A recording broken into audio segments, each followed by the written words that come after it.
આ એટલે તપસ્વી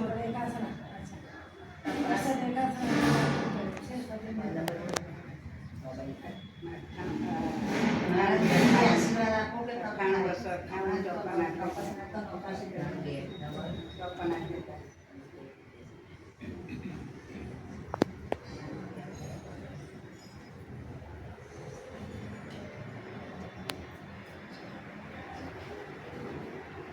બોલીશ તો ચાલશે.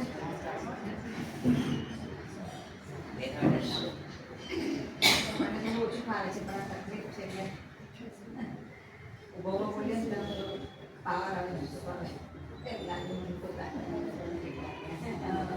અત્યારે થોડો મુશ્કેલ છે. ના એવી દે પગ અકળી જાય ને એટલે પ્રણામ. આપણે શરૂ કરીએ. આપણે પાર્શ્વનાથ ભગવાન અને નૈમિષારદ ભગવાન છે સ્તુતિ બોલી અને શરૂ કરીએ.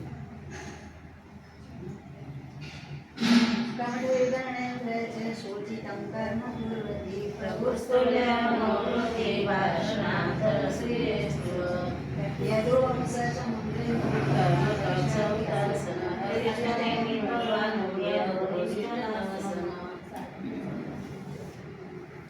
કોઈ પણ દેરાસર જઈને પાર્શ્વનાથ ભગવાન ના હોય ના બને. કેમ કે અચિંત્ય પ્રભાવ છે, ત્રણેય લોકમાં પૂજાયેલા છે, બધાને ખબર જ છે. આજે હું જે પણ વાત કરવાની છું બધી બધાને ખબર જ છે, પણ છતાંય જે વાત કરી છે બધાને એવો મને ચોક્કસ વિશ્વાસ છે કે તમને બધાને ગમશે. કારણ કે અત્યાર સુધીનો જે મારો અનુભવ છે બધાને બધી ખબર જ છે. કશી નથી ખબર એવી વાત નથી કરવાની, બધી ખબર જ છે વાત કરી રહી છું.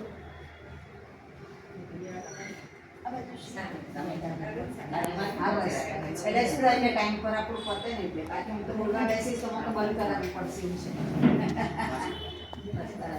છે. હવે આજે સાતા સેતુ, આમાંથી સાતા સેતુનું નામ કેટલાય સાંભળ્યું છે? તમારા સિવાય સાંભળ્યું છે કોઈ નહીં? ચાલો, સાતા સેતુ નામ પરથી તો ખ્યાલ આવી જાય. સાતા આપવા માટે જે બ્રિજનું કામ કરે છે. બ્રિજ એટલે આપણે પુલ જે કહીએ ને, હવે આપણે તો અત્યારે કેટલી બધી વસ્તી વધી ગઈ છે કે નીચે બધું ચાલ્યું નથી એટલે બ્રિજ બધે બનાવવા પડે છે. તો આ સાતા આપવાના પણ એક બ્રિજનું કામ કરવાનું છે. કારણ કે સાતાની હવે બધાને જરૂર પડી ગઈ છે, નાના મોટા બધાને. એક પણ જે એવો નથી કે એને સાતાની જરૂર નથી. લાગે છે અત્યારના સમયમાં એટલી દોડ ભાગ થયા કરે છે. એને કારણે બધાને એમ થાય હા થોડીક શાંતિ મળે, કંઈક ચેન્જ મળે તો સારું. તો આ બધા ચેન્જની આજે આપણે વાત કરવાની છે, પણ થોડી સિસ્ટમવાળી ચેન્જની વાત કરવાના છે. તો સાતા સેતુ એટલે પ્રસન્નતાનો હેતુ. સાતા આપવાનું કામ એટલે પ્રસન્નતા, સામેની વ્યક્તિને પ્રસન્નતા મળે તો બધાને ખ્યાલ છે કે સાતા સેતુ એટલે પ્રસન્નતાનો હેતુ. સાતા સેતુ પ્રોજેક્ટ છેલ્લા 2 વર્ષથી તત્વદર્શન મહારાજ સાહેબ અને હંસ કીર્તિ મહારાજ સાહેબના આશીર્વાદથી આ પ્રોજેક્ટ આખો અમારો 2 વર્ષથી ચાલે છે. અમદાવાદમાં અને મુંબઈમાં બંને જગ્યાએ અમે ઘરે ઘરે જઈને મતલબ સાથ આપીએ છીએ અને એ પણ નિઃશુલ્ક, ₹1 ચાર્જ એમાં કરતા નથી. હવે આ લાભ કોણ લઈ શકે? તો 60 વર્ષથી ઉપરના સાધુ શ્રાવક શ્રાવિકાઓ, બીમાર હોય તો કોઈ પણ ઉંમરના, અને અનસમય હોય તો એમને નિરાકરણ કરાવવાનું કામ પણ અમે લોકો કરીએ છીએ. સાધુ સાધ્વી ભગવંતોને મોટાભાગે અમારી જરૂર ના પડે, પણ જ્યાં સુધી વાત છે એકલ લોકલ મહારાજ સાહેબ છે સાધુ સાધ્વી ભગવંત, તો એ લોકોને જો અમારા ભક્તિની જરૂર હોય તો એમને પણ ભક્તિ કરાવવા જઈએ છીએ. આ અમારું મુખ્યત્વે હેતુ છે. હવે એમ થાય કે ભાઈ આ ઘરે ઘરે જઈને સાતા આપવાની ક્યાં જરૂર છે? બધા ઘરમાં રહે છે તો કે એવી સાતાઓની જરૂર નથી. પણ હા, અત્યારના કાળમાં અને અત્યારના સમયમાં બહુ જરૂરી છે. કેમ કે અત્યારે શું છે, મોંઘવારી બહુ વધારે છે. હસબન્ડ વાઈફ બંને જણા નોકરી કરવા જાય છે, બાળકો એમની પ્રવૃત્તિઓમાં મસ્ત છે, એટલે વડીલોની સાથે વાત કરવાનો ટાઈમ બહુ ઓછો હોય છે. નથી હોતો એવું નથી કેવું, પણ બહુ ઓછો હોય છે. ઈચ્છા રાખે ઘરમાં કે મમ્મી પપ્પા જોડે બેસું છે કે સાસુના જોડે બેસું છે, પણ ટાઈમની અનુકૂળતા નથી હોતી. એટલી બધી ભાગાદોડ હોય છે ને એને કારણે. એટલે આ સાતા સેતુ છે એમના ઘરે જઈ એમને સાંભળવાનું કામ કરે, એમને થોડા હળવા કરે, સાથે સાથે ભક્તિ ગીતો, સ્ટોરીઝ, જોક્સ એવું બધું કહીને એમને પ્રસન્નતા આપવાનું કામ કરે છે. હવે આ પ્રોજેક્ટ અમારો 2 વર્ષથી ચાલે, એમાં 1.5 વર્ષે એટલી સરસ સફળતા અમને મળી છે. એને કારણે આ વર્ષે 2 નવા પ્રોજેક્ટ શરૂ કર્યા છે. અને આ આખો મારો જે વિચાર છે એ સાકેતભાઈ શાહ મારા ડાયરેક્ટર છે, એમનો જ વિચાર છે. ને એમને તત્વદર્શન મહારાજ સાહેબની આગળ રજૂઆત કરી કે આવું ભાઈ આપણે કંઈક શરૂ કરીએ તો સારું એમ. તો એમણે તરત આ વાતને સ્વીકારી અને કીધું કે કરવા જેવું છે દરેક સંઘોમાં જઈને. દરેક સંભવમાં શું છે કે બધા બધી રીતે પોતપોતાનું કામ કરે છે. સંઘ એ કોણ છે આપણું? થોડુંક આપણે બોલીશું તો મજા આવશે. એટલે મને લાગે કે તમે લોકો મને સાંભળો છો. નહીં તો વચ્ચે વચ્ચે થોડી ઊંઘ આવી જાય, ચોકાઈ જેવું ના. 25મો તીર્થંકર, બહુ જ સરસ વાત છે. 25મો તીર્થંકર સંઘને આપણે કહીએ છીએ. ને સંઘમાં કોણ કોણ આવે? સાધુ, સાધ્વી, શ્રાવક અને શ્રાવિકા. બરાબર છે, બહુ સાચી વાત છે. હવે સાધુ સાધ્વી ભગવાન તો જે છે ને, એ લોકો બહુ જ પ્રયત્ન કરે છે જૈન ધર્મ ટકી રહે. જૈન ધર્મની વસ્તી બહુ ઓછી છે જોવા જઈએ તો. અને આ ધર્મ ટકી રહે એના માટે અને ધર્મમાં બધા જોડાય. અત્યારની પરિસ્થિતિ એવી છે કે મોટા ભાગે બધા મોટા જોડાય છે. અને યંગ જનરેશનને તો હવે ટાઈમનો અભાવ છે. બિઝી લાઈફ એટલી થઈ ગઈ છે કે આવે દર્શન કરે, ભાગો. તો હવે આપણે આ બધામાં પણ નાના જોડવાના છે. એટલે સાહેબજી શિબિરો કરે છે, વ્યાખ્યાનમાં પણ રાખે છે. અને હવે તો પાછા નક્કી કરી દીધું છે આઈએસ ગ્રુપ વાળાને. અને આવું નક્કી કર્યું છે ને સાહેબજીએ, એટલે શું થાય છે કે મોટા હોય છે ને એને થોડુંક ખરાબ લાગી જાય છે કે ભાઈ અમારો એકડો કેમ કેન્સલ કરો છો, બધા તમે નાના લો છો. પણ મોટાએ તો અત્યાર સુધી ધર્મ કર્યો છે અને એ લોકોને ખબર છે. પણ નાના લોકોને હવે ખબર બહુ નથી, એટલે એમને પણ જોડવા જરૂરી છે. અને એના માટે આખું આપણે બધું જે આજે વાત કરવાના છે એના માટેની વાત કરવાના છે. તમે લોકો તો બધા છો જ, અને તમારા પરિવારમાં જે પણ લોકો છે એ લોકોને પણ આપણે આ બધા કામમાં જોડવાના છે.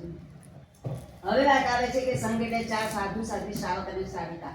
સાધુ સાધ્વી ભગવાન તો બધું કામ કરે છે આપણને મદદ કરવાનું, કે મતલબ જૈન ધર્મને ટકાઈ રાખવાનું. પણ આપણી પણ કંઈક જવાબદારી થાય છે ને. સંપ્રતિ મહારાજા, કુમારપાળ મહારાજા જેવા બધા કેટલા બધા લોકોએ મતલબ 7000 જેટલા અર્વાચીન અને પ્રાચીન જિનાલયો આપણને ભેટમાં આપ્યા છે. હવે આ ભેટમાં જે આપણને મળ્યું છે, તો આપણને જે ગિફ્ટ મળે ને આપણે સાચવીએ ને, કેમ સ્વીટ મેમરી છે, યાદ રહે એટલે ને મને ફલાણા આપ્યું, મને ઢીકણા આપ્યું. તો જિનાલય આપણને આટલા બધા 7000 જેટલા અર્વાચીન અને પ્રાચીન જિનાલયો મળ્યા છે. તો એ ભેટમાં તો આપણને મળ્યા છે, પણ આપણે શું કરીએ છીએ? આપણો સ્વાર્થ છે, આપણી જરૂરિયાત છે, ઈચ્છા છે, ક્રિયા છે. એટલા માટે આપણે જિનાલયમાં જઈએ, દેવ દર્શન, સેવા, પૂજા કરીને પછી ઘર ભેગા થઈએ ને. એવું જ કરે. પણ હું પણ આવી ગઈ. હું બધું જે કરું છું, હું જે બોલીશ ને બધું તમારામાં જ છું, અને બધું હું કરું છું. પણ હવે થોડીક સમજણ આવી છે ને થોડીક દિશા બદલવાની આપણે બધાએ જરૂર છે, મારે તમારે બધાએ. તો આપણે આજે જે વાત કરવાની છે ને એ શ્રાવિકા બહેનો શું ના કરી શકે. શ્રાવિકા બહેનો બધું જ કરી શકે. જો સંસારની વાત કરીએ તો કઈ વસ્તુ આપણે જોઈતી હોય અને ઘરના જ પટાવા હોય તો આરામથી પટાઈ શકીએ. જો ના મળે તો પછી છેલ્લે આપણે અશ્રુધારા વ્યવહારા માંડીએ એટલે પછી તો આપણું ધરી પૂરું થઈ જાય. એટલે આ તો બધી ઘરની વાત છે. પણ હવે સંઘની વાત આવે છે. સંઘમાં શું કરવાનું? તો શ્રાવિકા બહેનો શું ના કરી શકે એના માટે એક નાની સ્ટોરી તમને કહું. અને આપણે બધાને ખબર છે હરકુંવર શેઠાણીની વાત કરો છે ને, હઠીભાઈની વાડી, અને એનું આખું બધું કામ કોણે કર્યું છે? હરકુંવરબેન શેઠાણી, અનુપમા દેવી. એમણે પણ કેટલો બધો લાભ લીધો છે, બરાબર ને. પછી લચ્છી દેવી સાંભળે છે ને વાત, ઉદયન મંત્રીની. અને એમાં એ શ્રાવિકા બહેને ઉદયન મંત્રી એટલે ઉદો જ્યારે હતો ત્યારે એનો હાથ પકડ્યો એનો ને એના શ્રાવિકાનો ને એના પરિવારનો, ત્યારે એ ઉદામાંથી ઉદયન મંત્રી બન્યા. ખબર છે સ્ટોરી બધાને? કે બ્રીફમાં નાના ટૂંકમાં કહું કે ખબર છે? ખબર હોય તો પછી એ વાતો ના કરીએ, એમ ટાઈમ ના બગાડે. હા, ટૂંકમાં કહું. હા, તો ટૂંકમાં આપણે વાત કરીએ તો ઉદવ નામનો એક વ્યક્તિ હોય છે અને એને પરિવાર હોય છે, બાળકો અને એના પત્ની. હવે કંઈક કારણસર એમને એમનું ઘર છોડવું પડ્યું, અને ઘર છોડી અને બિસ્તરા પોટલા લઈને એ લોકો બીજે જતા હોય છે. પણ ઉદો જૈન ધર્મનો શ્રાવક હતો, શ્રાવિકા પણ એટલી ધર્મિષ્ઠ હતી. એટલે રસ્તામાં જિનાલય છે તો ઓહો જિનાલય છે, ચલો દર્શન કરીએ. જિનાલયમાં જાય છે અને દર્શન કરવા સામાન બધો બહાર મૂકે છે અને જિનાલયમાં જાય છે. જિનાલયમાં એટલી સરસ પરમાત્માની ભક્તિ કરે છે કે કહેવાની વાત નહીં. આ જોઈને લચ્છી દેવી ત્યાં હોય છે, એ જોવે છે કે આ અજાણી કોઈ વ્યક્તિ લાગે છે. એટલે થોડીક વાર એ રાહ જોવે છે, અને રાહ જોવે છે એટલે પેલો ઉદો અને એનો પરિવાર દર્શન કરીને આવે છે. બાળકો થાકી ગયા હોય છે એટલે ખોળામાં સૂઈ જાય છે શ્રાવિકાના, અને પરમાત્માની ભક્તિ આ લોકો કરતા હોય છે. અને પછી એ લોકો બહાર આવે છે. બહાર આવે છે એટલે પેલા લચ્છી દેવી શ્રાવિકા જે હોય છે ને જોવે છે કે કોઈ અજાણ્યા છે, એટલે પછી એમને પ્રણામ કરે છે અને એમને વાત કરે છે. શું એમ કે તમે અહીંયા નવા પધાર્યા છો? તો કે હા. એટલે કે હા, હવે અત્યારે અમે આવ્યા છીએ. એટલે કે શું પ્રયોજન છે આપનું? એટલે કે અત્યારે તો કંઈ પ્રયોજન અમારું છે નહીં, પણ ક્યાંક અમને જો સ્થાન મળી જાય તો અમારે અહીંયા રહેવાની ઈચ્છા છે. એટલે તો પછી મને જ લાભ આપજો એમ કે બહુ જ નમ્રતાથી હાથ જોડીને વિનંતી કરે છે, આ લાભ ભલે જ આપજો. અને મારી પાસે ઘર અલગથી એમને પડેલું છે તો આપ અમારા ત્યાં રહો. એટલે પછી ઉડો એના શ્રીમતી અને બાળકો એ પણ એમની પાસે સહજ સ્વીકારે છે, કારણ કે એમની પાસે કોઈ રસ્તો જ હતો નહીં. એટલે પેલા લચ્છી દેવીઓ છે ને એમના ઘરે લઈ જાય છે. લઈ જઈને એમને ચા પાણી નાસ્તો બધું કરાવે છે અને પછી એમને કહે છે કે આ ચાવી અને મારી પાસે ઘર છે ત્યાં તમે રહેજો. એટલે પેલા લોકોને તો એમ થાય કે આહા શું થઈ ગયું, પરમાત્માની ભક્તિનું આ પરિણામ છે. જો પરમાત્મા જે ધર્મ કરે છે ને એને પરમાત્મા ક્યારે મુશ્કેલી આવે ને કંઈક ને કંઈક માર્ગ મળી રહે છે. ખાલી આપણને દિશા જે બતાવે છે ને એ આપણને ધ્યાનમાં આપવી જોઈએ. કંઈક મગજમાં ક્લિક થવું છે કે આ દર્શન કર્યા છે, આ ધર્મ કર્યો છે, એનો જ આ પ્રકાર છે. પણ આપણે તો એમ સમજીએ આ બધું મેં જ કર્યું છે, મેં જ કર્યું છે, મેં જ કર્યું. તો આપણે કશું નથી કરતા, જે કરે છે પરમાત્મા કરે છે. અને એને કારણે પછી ઉડાને ઘર મળી જાય છે, ઉડો રહે છે, એની શાદી કરે છે. પણ એની શાદીકા પણ હોશિયાર હોય છે. પેલા લક્ષ્મી દેવીને એમ કહે છે કે મારા શ્રાવક છે ને એમને ઘીનો ધંધો ખાલી આવડે છે અને બહુ સરસ આ કામ કરી શકે છે, જો અહીંયા કંઈક આવું બધું થઈ શકે. એટલે લક્ષ્મી દેવી એમને સપોર્ટ કરે છે અને પછી તો એટલો સરસ ધમધોકાર ધંધો ચાલે છે કે કહેવાની વાત નહીં. એટલે ધમધોકાર ધંધો ચાલે છે એટલે એમ કહે છે કે હવે શું કરું, તો કે હવે આ જીર્ણશીર્ણ બંધ મકાન હતું એટલે બહુ જીર્ણશીર્ણ થયેલું છે, તો આપણે આને તોડી અને નવું ઘર બનાવીએ. એટલે નવું ઘર બનાવવા માટે વિચાર કરે છે. અને પેલા શાલિકા જે લચ્છી દેવી છે ને એને કહે છે કે હવે અત્યાર સુધી તો હું ભાડે રહ્યો પણ હવે મને આ ઘર મારું પોતાનું, કારણ કે અહીંયા અમે શું કહે આપણે એવું ઈચ્છે ને કે જે ઘર આપણે જમીન આપણને પડે એ આપણે જમીન છોડવા તૈયાર ના થાય, એની હાવ જે પણ કિંમત ના મળે. પણ પેલા લચ્છી દેવી શાલિકા હોય છે ને પણ બહુ જ હોશિયાર અને સમજદાર હોય છે. એટલે કે ના ભાઈ તમે તમારે રહો અને મારે કંઈક પૈસો લેવો નથી. આ ઘર હવે મેં જ્યારથી તમને રહેવા માટે આપ્યું ત્યારથી મેં મગજમાં નક્કી કરી દીધું હતું હવે આ ઘર મારું નથી, આ ઘર તમારું છે. પણ પેલો પણ શ્રાવક જૈન ધર્મને પામેલો હોય છે એટલે કે ના મારાથી મફતમાં ના લેવાય. અને જો તમે મને ભાઈ કહેતા હોય તો તમે તો મારી બહેન થાય, મારા બહેનની વસ્તુ મારાથી લેવાય ન જ લેવાય એમ. એટલે કે બજારમાં જે ભાવ ચાલતો હોય એના કરતાં સવાયો ભાવ આપીને હું આ ઘર લઈશ. અને પછી એ પેલી બહુ જ આનાકાની કરે છે પણ કે ના જો